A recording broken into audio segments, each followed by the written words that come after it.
ये है talks news network और आप देख रहे हैं पॉलिटॉक्स, राजनीति का कच्चा चिट्ठा। उत्तर प्रदेश के लोकसभा चुनाव के 5वें चरण के खिलाड़ी तय हो चुके हैं। नाम वापसी के बाद अब वही मैदान में हैं जिन्हें सियासी जंग लड़नी है। 5वें चरण की ये 14 पॉपुलर सीटें अवध की तराई से लेकर बुंदेलखंड तक फैली हुई है। सोनिया गांधी, राहुल गांधी, राजनाथ सिंह और जितिन प्रसाद जैसे राष्ट्रीय चेहरों की चमक भी इसी चरण में तय होनी है। रामनगरी अयोध्या का प्रतिनिधित्व कर रही फैजाबाद अपना खेवनहार किसे बनाएगी, ये भी इसी चरण में तय होगा। इस समय कांग्रेस परिवार की 2 सीटों को छोड़कर सभी सीटों पर बीजेपी काबिज है।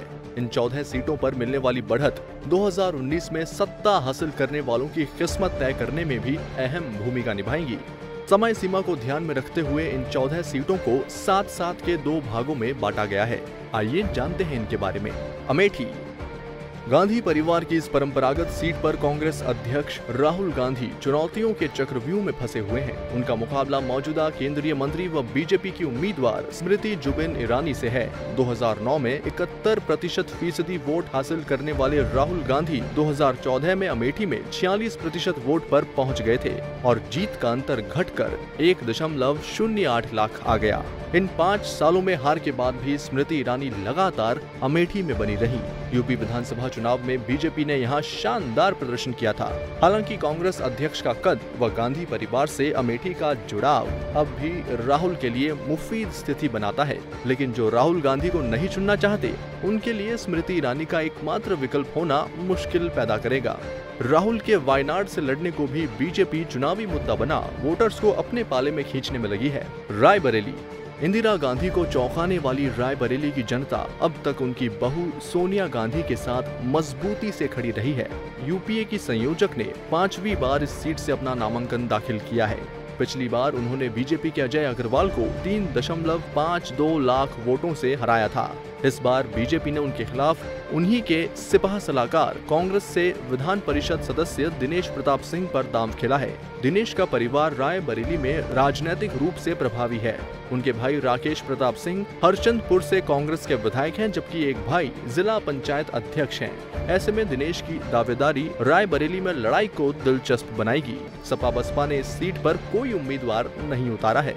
लखनऊ यूपी की राजधानी लखनऊ 3 दशक से महज एमपी चुनने तक ही सीमित नहीं रही। 1999 से 2004 तक प्रधानमंत्री पीएम अटल बिहारी वाजपेयी ने इसका प्रतिनिधित्व किया, तो अब गृह मंत्री राजनाथ सिंह यहां से सांसद हैं। उनसे मुकाबले के लिए सपा शत्रुघ्न सिन्हा की पत्नी पूनम सिन्हा को तलाश लाई है। कांग्रेस की तलाश प्रमोद कृष्णम पर पूरी हुई है। यहाँ जातीय गणित बीजेपी के लिए उलझन पैदा करती है। यहाँ करीब 4.25 लाख मुस्लिम, 3 लाख कायस्थ और 2 लाख से अधिक दलित हैं। क्षेत्र के 4.5 लाख ब्राह्मण, 1 लाख ठाकुर और 3 लाख से अधिक व्यापारी सिंधी व पंजाबी अगर बीजेपी के साथ जाते हैं तो विपक्ष की दोनों पार्टियों के लिए मुश्किल होगी। High profile seat Dhaurahra Manmohan सरकार में मंत्री रहे जितिन प्रसाद की उम्मीदवारी के चलते ये सीट हाई प्रोफाइल मानी जाती है। 2009 में अस्तित्व में आई इस सीट से कांग्रेस के जितिन प्रसाद 1.85 लाख वोटों के अंतर से जीते, लेकिन 2014 में पासा ऐसा पलटा कि वह न केवल चौथे नंबर पर रहे बल्कि उन्हें उनकी पुरानी जीत के अंतर से भी कम वोट मिले। इन चुनावों में बीजेपी ने मौजूदा सांसद रेखा वर्मा को अपना उम्मीदवार बनाया है। बसपा से अरशद सिद्दीकी गठबंधन प्रत्याशी हैं। वहीं प्रसपा ने कभी चंबल में खौफ का पर्याय रहे मलखान सिंह को उतार मुकाबला दिलचस्प बना दिया है। मुस्लिम और ब्राह्मण बहुल सीट पर जितिन प्रसाद की उम्मीदें इन दोनों जाति के वोट बैंक पर टिकी है।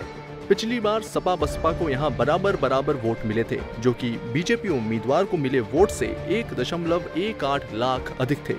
ऐसे में दोनों दलों ने वोट आपस में ट्रांसफर करा लिए तो नतीजे उनके पक्ष में आ सकते हैं।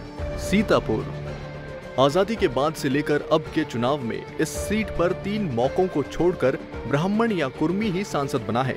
2014 में बीजेपी कभी बसपाई रहे राजेश वर्मा के जरिए 51,000 वोटों की बढ़त के साथ इस सीट पर काबिज हुई थी। इस बार भी पार्टी ने उन्हीं पर दांव खेला है। यहाँ से कैसर जहां कांग्रेस और नकुल दुबे बसपा की तरफ से मैदान में हैं।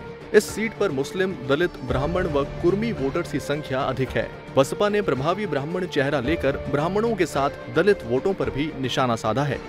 लड़ाई त्रिकोणीय है, इसलिए कोर वोटर्स का गणित अहम किरदार निभाएगा।